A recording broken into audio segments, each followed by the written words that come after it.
Yeah. Now, tell me, Paul, are there any rock bands you feel you would like to be part of, or Oh, don't you wait? Don't you picture yourself with your current day total freedom to create? Maybe you just develop a habit of doing whatever you want, and playing for a band in a band is totally different, I guess. I've been in a few bands, Yeah. and it isn't a matter of not having the opportunity or not, you know, it's just very simple. I love space music. It's in my heart. It's in my blood. I do it because I love it. Um, as far as rock bands, though, I mean, how much time do you have? I love so many of them. I typically prefer. Yeah, I like Steely Dan.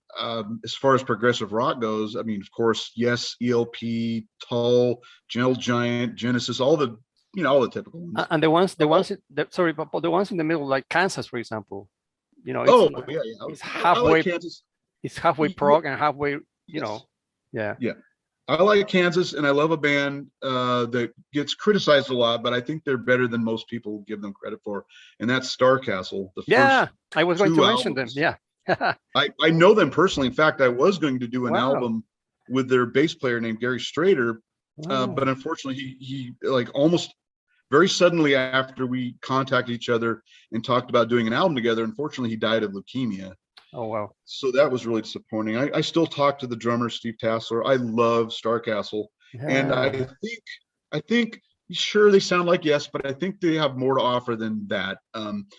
I would say that they have one of the best rhythm sections in all of prog rock. And Gary Strader, the bass player, and Steve Tassler, the drummer, they're fantastic and highly underrated. I'll be honest, when it comes to progressive rock, I do tend to prefer British and European bands. I like Kansas, so that's them I like. I don't care much for Styx, and there's Yeah. some other bands that were kind of in the progressive, like they were called progressive, but they didn't quite speak to me the same way. Maybe you remember Steve Vale. Steve Vale. I think I got the record from Archie Patterson. In fact, yeah, he does sound a little bit like Yes as well, but it's really interesting. Steve Vale. Yeah, I totally don't know his independent. work, no. Yeah. Well, Mm. now, how? Yeah, go ahead. I was just trying to think of other rock bands. I mean, I wouldn't know where to Happy begin. I the like so many of them. Man. I mean, I even love like stuff.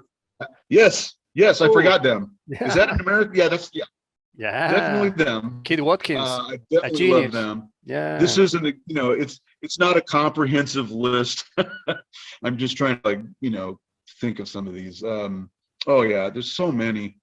I, you know, I like even bands like that might make you laugh, but I like the Beach Boys. I love the Beach Boys. I think they have some great harmonies and albums like Smile. I don't know if you know Smile, No, but but in its own way was very, very progressive.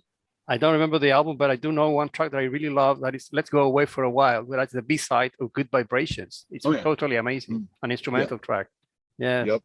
Yeah. And what about Stevie Wilson? To me, Good Vibrations. Yeah, go ahead. Sorry, I interrupted you. Pardon me? Go ahead. Go ahead. No, that's fine. I was just gonna. I think I was just gonna say, Pet Sounds and Smile are both also albums that should be in pretty much any music collection. But what was the name you said? Porcupine Tree, Steven Wilson. Oh, of course. Oh, yeah. I'll be honest. On another level, there aren't nearly as many modern prog bands that work for me quite as much. But Porcupine Tree is definitely one of them. They're like above and beyond. I also love Kevin Gilbert. Sure. Yeah. Maybe not so recent, but you know what I'm saying. Past the golden era, if you will. I'm not crazy about a lot of modern prog bands because it's mostly just metal bands, really. And metal, I mean, metal's fine, but when I want progressive rock, I want classically, that kind of salad bar effect you get with prog rock. They'll bring in some classical and some jazz and some rock, and they kind of have this blend of I think the thing that differentiates prog rock is craftsmanship.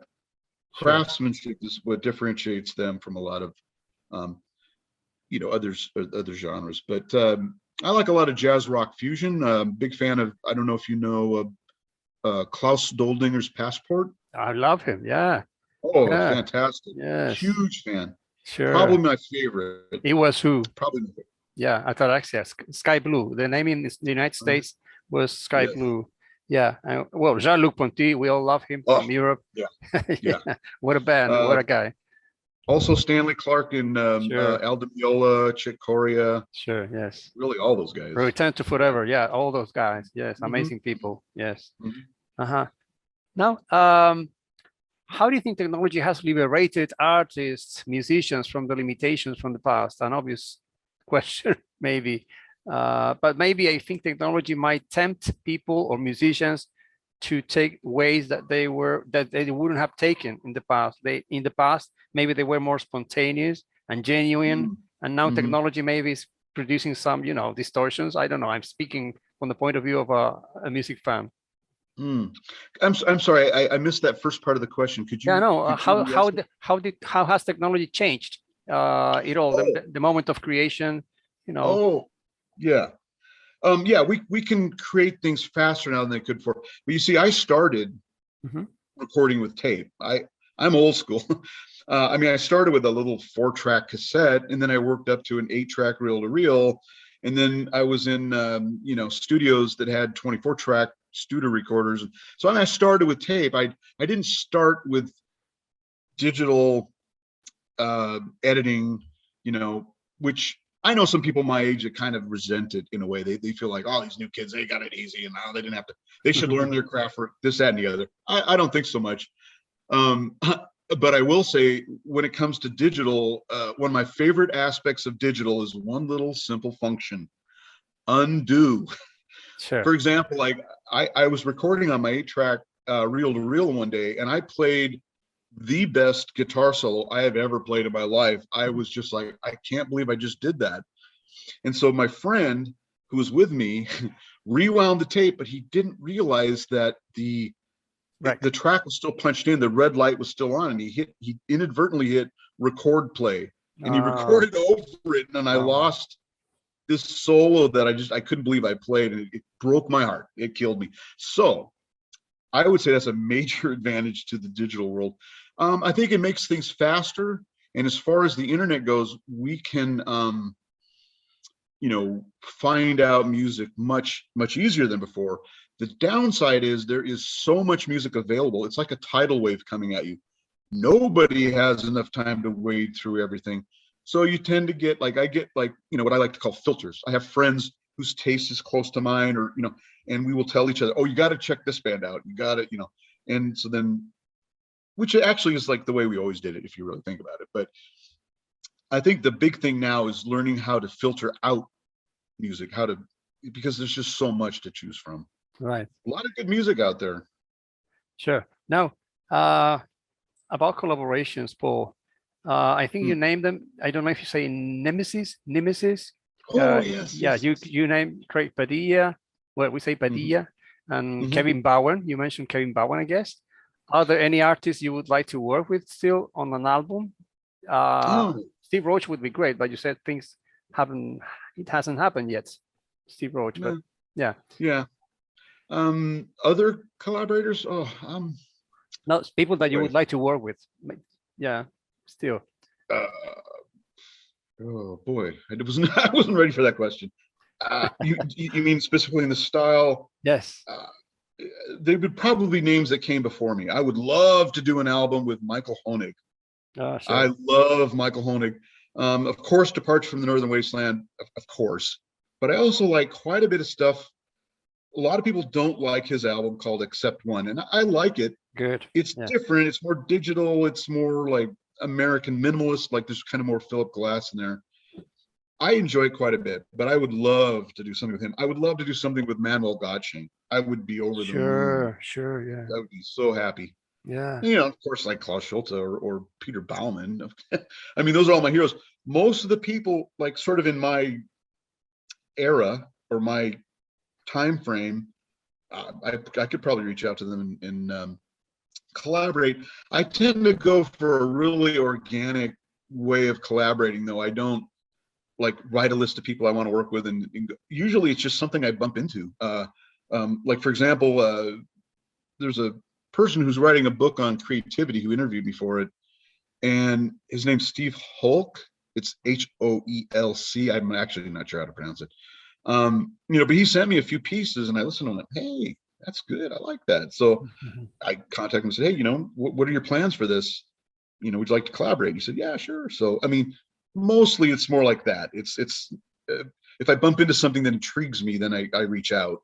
Yeah. Nemesis, I knew from a mailing list back when there were mailing lists, called Beyond EM, and I met quite a few people there, like Otso Pakarinen, the gentleman I mentioned.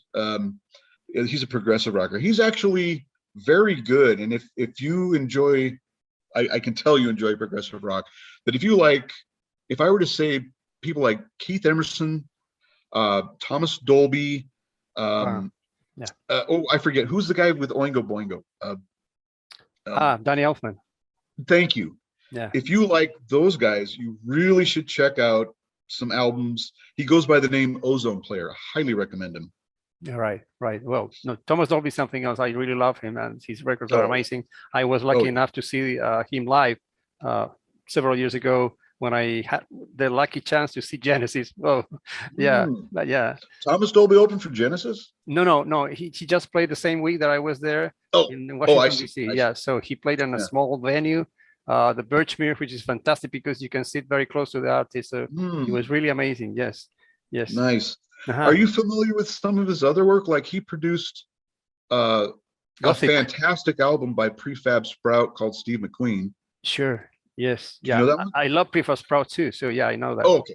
Yeah. And also one by Joni Mitchell that's out of this world. It's very good. Do you know that one? Dog Eat Dog. Yes. Yes, fantastic. Well, I love Joni Mitchell. Yes. Yeah, I played lots of Joni Mitchell as well.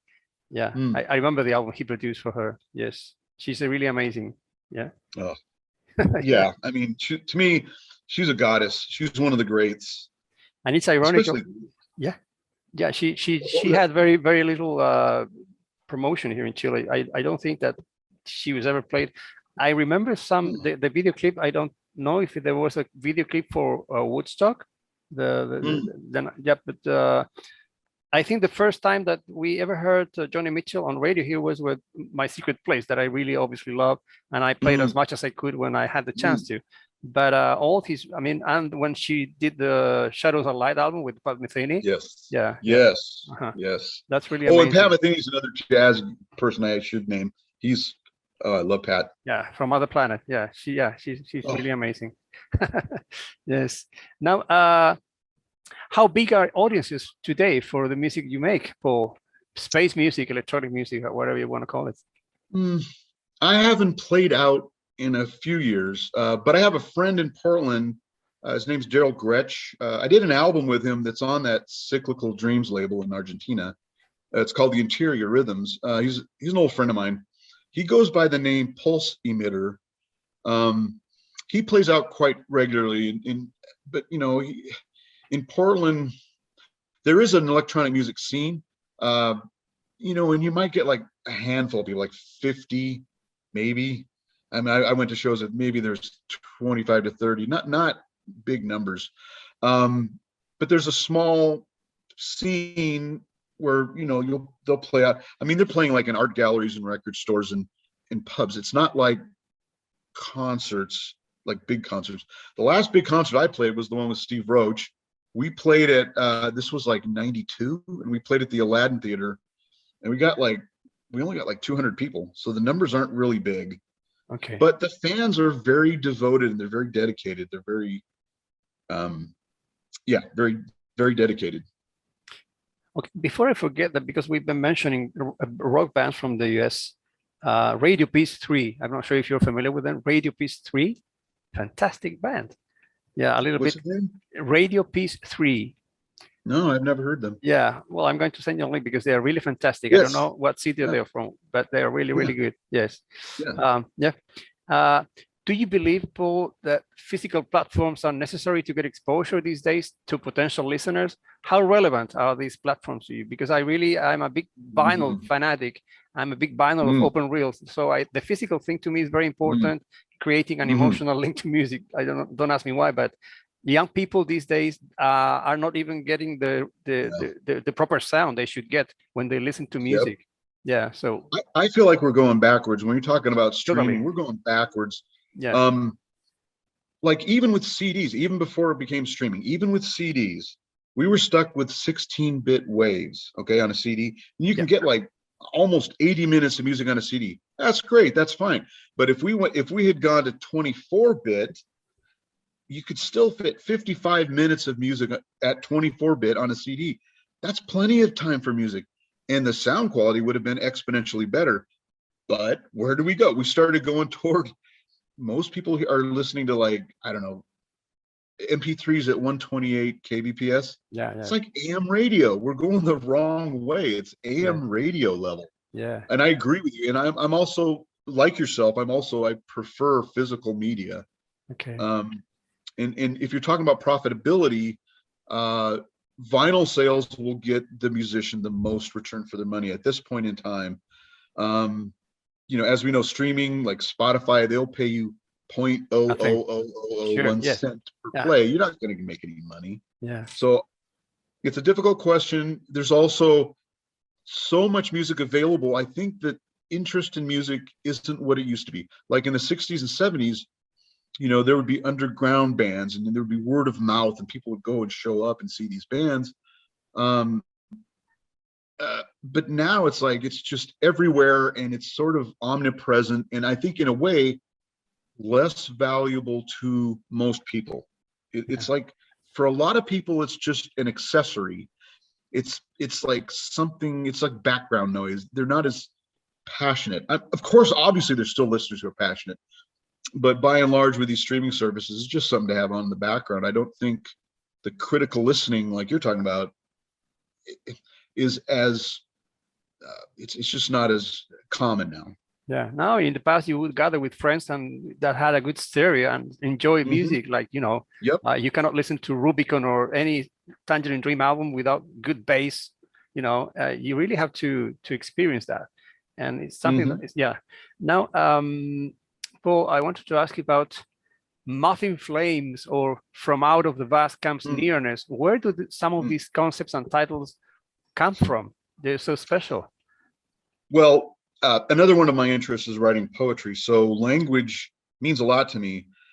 If you heard the Nectarine albums I did, you would see that I put a lot of effort into the lyrics. But with space music, since there's no vocals, there's no words, I tend to try to pack a punch in a title. Sometimes they're just, like, for example, my next album, solo album coming out, will be called Hereafter, which is a pun. In the English language, hereafter means what happens to you after you die. Yes. But I write it HEAR after, like hearing after. So to me, it was like, sometimes you'll play an album and then after it ends, the music is still sort of going in your head a little bit. You know what I mean? So that's the pun there. That's just two words. On the other hand, like you mentioned, I have an album called From Out of the Vast Comes Nearness, which is pretty long. Some of the titles are like The Infinite Minute by Minute, or things like that. I want to have a little bit of spice in the titles, and sometimes you need more than one or two words. So I do like to express myself poetically in the titles when possible. Maybe the thing is maybe that a word as nearness to me is difficult to grasp, because I'm not a native speaker, as you know, and though I teach English, I teach near and nearby, but nearness is something that I don't ever come across with. I don't ever use it. And if you don't use words, you lose the ability to put them in context. In my mind, nearness would mean close by you, something near you. Nearness is like something close by you. So I can even tell you where that album came from. I was visiting family who lived in Central Washington, and this is very, very rural, very, very, very small town. And at one point, I went outside. I think it was like 2 or 3 in the morning, and I was looking up at the stars, and I saw far more stars than I normally see at that point living in the city. So I'm standing there gazing at the stars, just my mind is blown. It's just the infinite vastness of it. So I laid down in the grass and I was looking up at the sky, and then I glanced over and there was a blade of grass this close to my face. So from out of the vast comes nearness. Right. Do you see? But you shouldn't have explained that to me. I prefer not understanding the title. Okay, that's the last one I explained. That's the last one I explained. That's a spoiler. You should have kept that as a secret. No, it's okay. Now, what are some unachieved projects, Paul, or goals so far? Maybe an album with a symphony orchestra. Do you picture yourself, playing in front of an orchestra or something? I'm just making it up. I would love that. In fact, I can arrange for orchestra. It's not something that's likely to come up, though. I mean, I've got my set of fans around the world in this little genre, but nobody in Portland would know who I am. People involved with the symphony orchestra wouldn't know. I wouldn't even know how to go about beginning something like that. Okay. As far as unachieved goals, ironically, about a year and a half ago, I decided, I don't play out enough. I should do that more. And I started ramping up. I started getting ready. I started writing pieces and getting ready to take some fresh music out and play it live and start playing live and getting audience feedback. And then COVID hit. So I never was able to realize that. And I'm still waiting. We're still waiting. Whenever this ends, though, I'm definitely going to be starting to play out more live. Yeah. I just I really can't. Yeah, sorry. What about a book, a poetry book with music to it? No, that's good. I would, if a poet wanted to collaborate with me, that'd be great. I've collaborated with artists, but not really the written form. No, that'd be fine. I would, I'd have to read the poetry first. It would depend on the poetry, but of course, if it fit, I would love to do that. This is interesting. Where we're getting at. What do you think would come first, the poetry or the music? Because if you write the music first, you would have to writing the lyrics to a song. But then if it's the other way around, if you write first, it would be like making music for the story, like almost making music for movies. I don't know. Well, of those two choices, I would probably prefer the second one, the one where, I read their poems and then I write music that reacts to it. Okay. But I could do it either way. I could write music and then say, right, have fun. You tell me, write your poetry about what you think is happening here. I could do it either way. It's fine. Hasn't occurred to me yet, though. It hadn't occurred to me. Yeah, because it's different. Have you ever had any request, Paul, to score films, music for films or documentaries? No, I would love to. And I've even, made an attempt to reach out to people, because I'll be honest, I think my music would fit very well in a movie or television score or whatever. And this may sound arrogant, but sometimes I've heard music in a television show or whatever, and I think I could do better than that.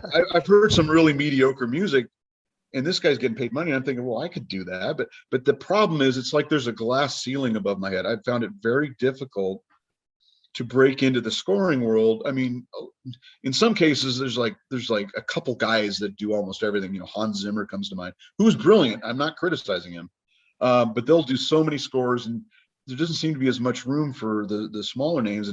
And I haven't been able to generate any interest. I would love to, though. There was a lady, and she was a fan of my music, and she contacted me and said, hey, my husband does these movies. Would you like to submit some stuff? And I said, sure. But it didn't work for him, or I never really heard back. So I've tried, but I don't know. I can't seem to. It's like fishing. I can't get a bite. Yeah, but I'd be happy to. Yeah. You shouldn't get disappointed by one experience, I guess. No. I have to say, Paul, that I have discovered interesting composers. Well, in my opinion, watching series that I haven't got an interest in, but things like Stranger Things does have an interesting music score, and it reminded me of Carpenter and obviously they have some inspiration. And I love Mhm. Alan Howard too. You know Alan Howard, of Mhm. course. Yeah, and I'm glad that you can still discover good things on Oh, yeah. TV every now and then. Yes.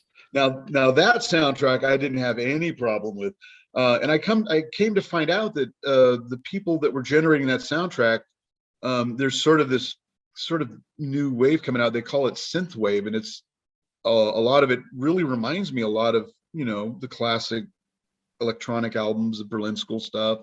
Yes. And I thought, oh, hey, if this is coming in, maybe I got a chance. Sure.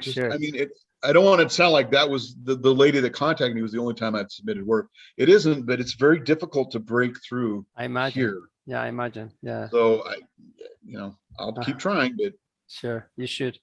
Now, any album, this is a weird question. Any albums you would like to redo, re-record, or correct anything from the past? Like maybe something that you valued in the recent years and you said, oh, I should have done this differently, something like it. Or remastering something, like giving no. new value to something, no? Okay. Well, I do have a couple examples, and this was just a complete coincidence. Mm-hmm. One of the gentlemen I'm working on an album with right now, his name's Pablo Magna. He's from Buenos Aires, Argentina. And he's actually done several of my album covers. He's a graphic artist, but he's also a musician.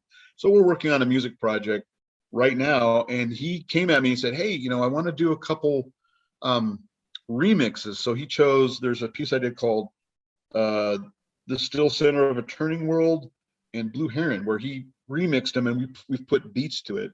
So that was kind of a remix. And also the project I was mentioning earlier with Jared White, he came in and said, hey, I love that track Trillium. I'd kind of like to remix it. Would you like to do that? I said, yeah, sure.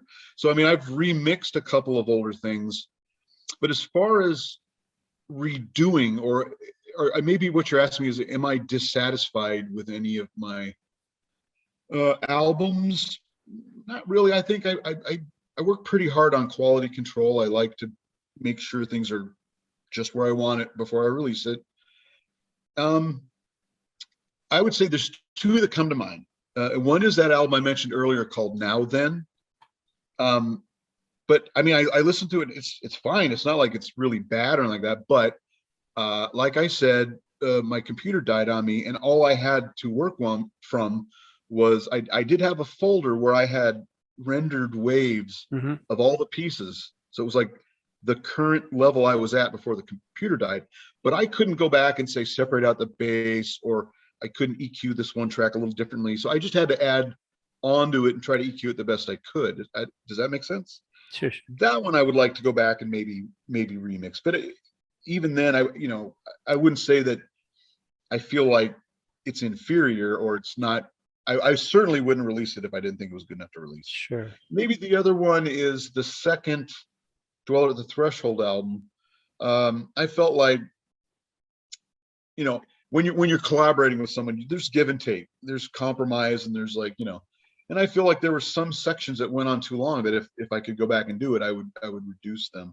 But when you're in a band, you can't be, Hitler and demand it always be this way. It's always got to be my way.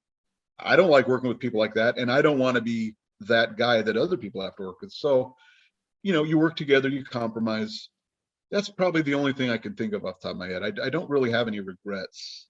And what about the other guys in the band? What are they up to these days? The other dwellers. I'm not sure. Well, the first guy that was in the band, he actually wasn't that involved. He was more like a leftover from the band I was telling you about called Tribal Machine. His name was Jeff Basie. And he's actually more of an artist than a musician. And he kind of was involved with the first Dweller album. Not that much, though. I think he maybe worked on 2 tracks.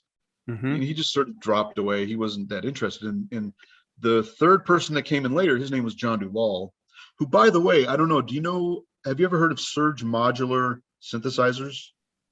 Just heard. You know that? Yeah. Surge Modular. At one point, when I was working with him, he had the largest Surge Modular in the world. He had money. But you would walk in this room and the whole wall was Surge Modulars. It was the biggest modular system I have ever seen to this day. Fantastic, great musician. But he got married and sort of wandered off. And I don't hear from him as much these days. I mean, like occasionally he'll click like on an Instagram photo, but I don't really talk much. So I don't know what he's doing. But the other main member of Dweller, let me clarify here. Dweller at the Threshold was mostly, when you think of those recordings, mostly it was myself and Dave Fulton. We did the bulk of the work. And Dave is in a band in Portland now called Motrik, Motrik. And they're sort of a German-based band, but more like maybe like Can or Faust, or not quite the Berlin school. They have a drummer, a guitar player, a bass player, and Dave plays keyboards. All right. But they're doing actually pretty well. I think they're playing out like festivals and stuff, so they're doing pretty good. I see.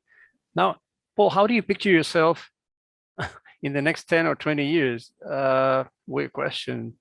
What do you think you're going to be doing? Let's see. More wrinkles, more grunting when I stand up, more trips to the bathroom. No, I'm kidding. I'm going to continue exploring what I do. I will probably continue creating space music, although, like I've mentioned, I tend to take off path directions from time to time. Like the classical album. I don't know, whatever captures my imagination and lights my imagination on fire, I'll pursue that. But I think there's a more than a good chance that I will still be creating music in this particular style, probably for the rest of my life. You also paint, don't you? Oh, yes. Yeah. Interesting. Well, actually, there's some right behind me. Yes. And Yeah, I can see it. Yeah, I like the colors a lot. Yes. Yeah. Do you have done any of the covers for your albums yourself? No, actually I haven't. Nope. No. Pablo he's a very, very good graphic artist, and I've kind of let him do his thing. He's very good. The guy from Argentina, you mean? Mm-hmm. Yeah. What's his name again? The last name? Pablo Magne. It's Magne. Oh, right. I don't know if I'm pronouncing it correctly. Maybe it's sounds like from Norway or something. Magne. Yeah. No, he's Argentinian. He's, okay. I believe. I don't know though. Yeah, I don't know. But anyway, his art, his aesthetic sense is very well developed. He's very good at what he does. So I kind of leave it to him. I don't know if you saw the recent Panorama covers that he did. I just saw. Yeah, I was just going to ask you about those albums. Yeah, these are kind of compilations. Actually, no. There's an interesting story behind this. So panoramas. See, I like to go hiking out here in the Northwest. We have lots of forests. We have mountains. You drive a little bit, you can get to the ocean. There's lots of beautiful natural places that I like to go hiking. So one day I came back from a specific hike, and I just remember being, man, I want to do a series of pieces where they're not short, like little 5 or 10 or 15-minute pieces, but really long, expansive ones, like 30 minutes, and I want to have it be, my reflection of what it's like for me to hike in this area, So what I did was I would start with the first few layers. This is difficult to describe. But for this album, what I did was I would start the first few layers. Let's just say I would start with one, say pads or, and then I would go back, I would mute the first track and I would play a second track. It would be in the same key, but I would play it without hearing the first track, and I would layer it up a couple like that. Then when I felt like, okay, that's got enough information there, then I would go back and I would listen to all the tracks and add tracks that were reacting to what I was listening to. Now, the reason I did that was because if you go out in nature and you're listening, you'll hear birds over here, and then there's a frog over there, and then there's, maybe a coyote howling distance. This is all chaos. It's all, these things are all speaking different languages at the same time, but it doesn't sound discordant. It sounds harmonious. So this was why I tried to do it that way. I tried to do a musical equivalent of hearing, like I said, I would say I'd do the first track and then the second track, and I would just add a few parts here and there, but like maybe an animal would, just a few blips, and then a few blips. I'm not sure if this is making any sense, but then when I unmuted it all, I would hear what would be like a natural setting where events were happening and noises were being made. They were not discordant or they didn't clash, but there was a kind of a natural harmony to them. Well, the interesting thing about this album is, I started coming up with the titles, and as we mentioned, I like these sort of long, involved titles. One of them is Silver Star Mountain. I can't remember the whole title, but it mentions Silver Star Mountain. There's one piece that mentions Cape Horn, or Cape. Oh, you don't remember? Yeah. Let me tell you, Silver Star Mountain in winter monochrome. There we go. Silver Star Mountain in winter monochrome. Yeah. And Misty Mountain Hideaway. Sure. And Crown Point under the Milky. Anyway, what really was amazing was when I was originally writing these pieces, I had no idea I was going to move. My fiance and I were talking about getting a house, but it seemed like it was going to be a ways out yet before we were able to do anything. And then one thing led to another, and we were able to get a house. What blew me away was we live in Silver Star Mountain now, which is north of Cape Horn, which is very close to the Vista place. All these places were right here, and this is where we got our house. And I was writing these pieces well before we got the house. So it was just like an amazing synchronicity. And you have any medical services around? Like, isn't it too far from everything?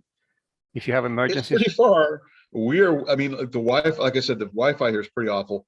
Yeah. But it's so quiet out here. It's so quiet and peaceful.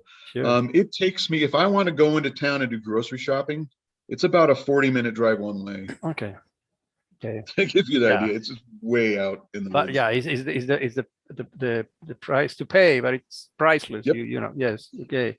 Yeah. Yep. Now, I don't mind. Yeah, I'm sure you don't. Now, something you strongly believe in, Paul, not necessarily musical, something you strongly believe in. Oh, you mean philosophically? Whatever. Not religious. No.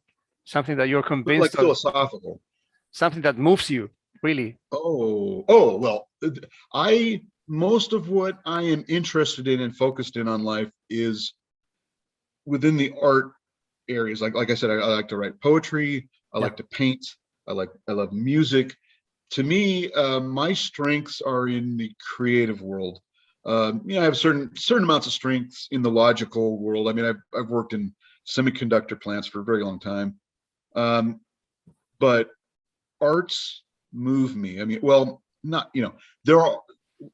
What I respond to the most is when I read a book that really speaks to me, or a piece of music, or a painting, or this moves me, and I have the strong feeling or strong belief that creativity is a very healthy thing, and I think more people would benefit by spending some time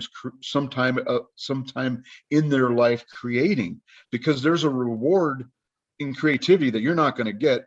Like, you're sitting and watching a movie. That's great. I love movies, believe me, but you're passively watching what someone else did. That's fine, but I think it needs to be balanced out by people creating their own art, creating their own written word, their own music. I think more people would benefit from finding something that they can create. I call it cheap psychotherapy.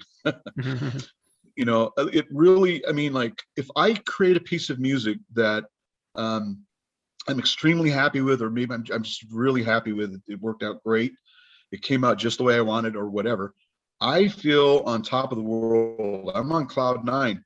I have very thick skin at this point. Things that might irritate me normally don't, because you should hear the thing I just did. So I feel like it's like an insulation, or when I create something that I'm happy with, I get a high from that I can't get from anything else. Do you like to sing? Do you like to dance? Yes, on both counts. But I'm 60 years of age. Oh, come on. I'm not going to go to a club and dance. I might dance around at home, but I'm not going to go to a club and dance. As far as singing goes, I actually, again, in that Nectarine project, you'll hear my voice in a couple places. Yeah. I had another guy sing. So with Nectarine, I mean, I wrote the lyrics, I wrote the song, I played all the instruments, I produced it, I mixed it, et cetera, et cetera. But about 10 years ago, I think it was, I kind of lost my singing range because I came down with the H1N1 flu, and it ravaged my throat. It really ravaged my throat, and I don't have the range that I used to before that. So I've kind of had to give up the singing, but I love vocal music, like I was mentioning earlier with the Beach Boys, but I love music where people are harmonizing.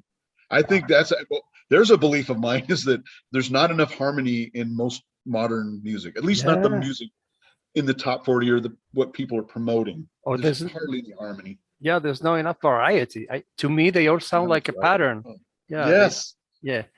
In the 70s, like you would turn on the radio, they play Simon Garfunkel, different, sure, and then they would play Led Zeppelin, and then they would play Ray Charles, and then they would play, whoever, or the Eagles, but it would be this wide variety of styles. Right? Fleetwood Mac. And now, Doobie Brothers. I turn on. Yeah. Pardon? Doobie Brothers. Oh. I love the Doobie Brothers. Oh yes. We just saw them live. Actually, we saw them live about 2 or 3 weeks ago. Look at that.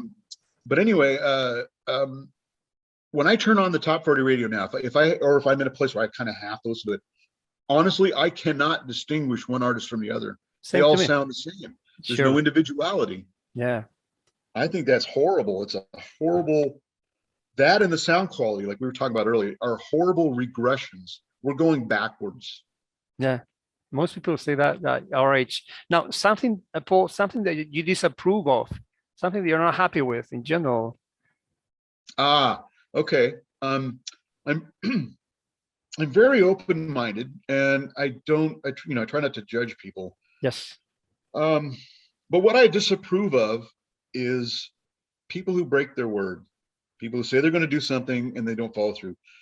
When I was raised, my father was 48 when I was born, so he was World War II generation. And he taught me that your word is bond. If you say you're going to do something, you do it. Barring, of course, if you get sick or if there's some extenuating circumstances where you can't do it. But I find that so many people that I've tried to do collaborations with, they'll just flake off. And they'll say, like, I'm not going to name names, but there was one person I worked on a collaboration with, and they sent me some material, and I worked very hard on my end of it. I spent hours and hours and hours working on it.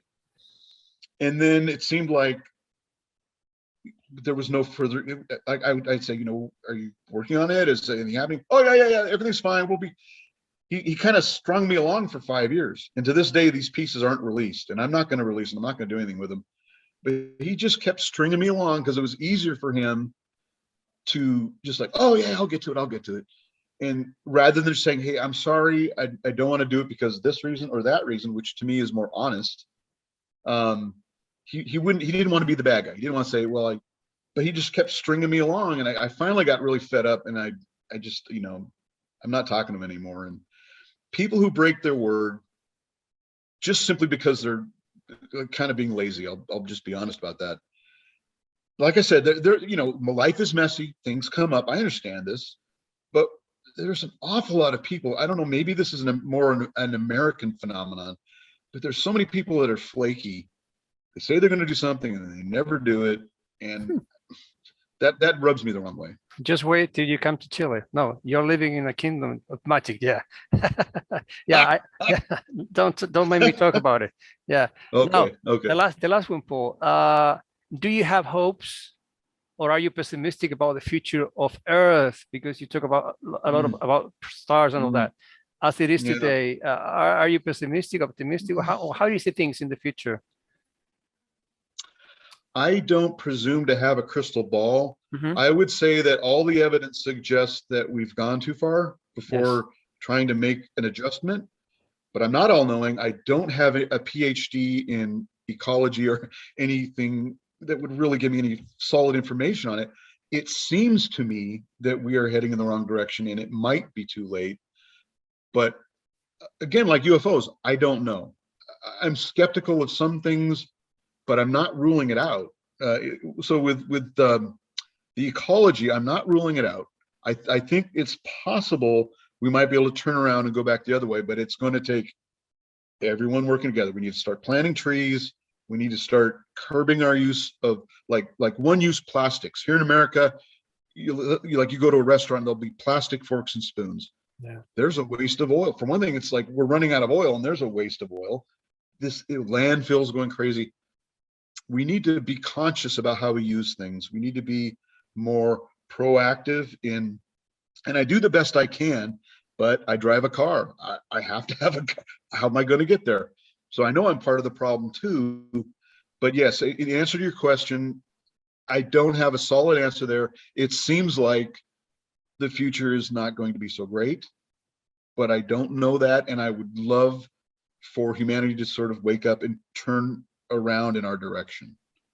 Yeah, I hope so too. I hope you're right. Now, Paul, it's been a very generous of you to spend time with me, sharing memories and telling us about your, the way you think about different things, not only music.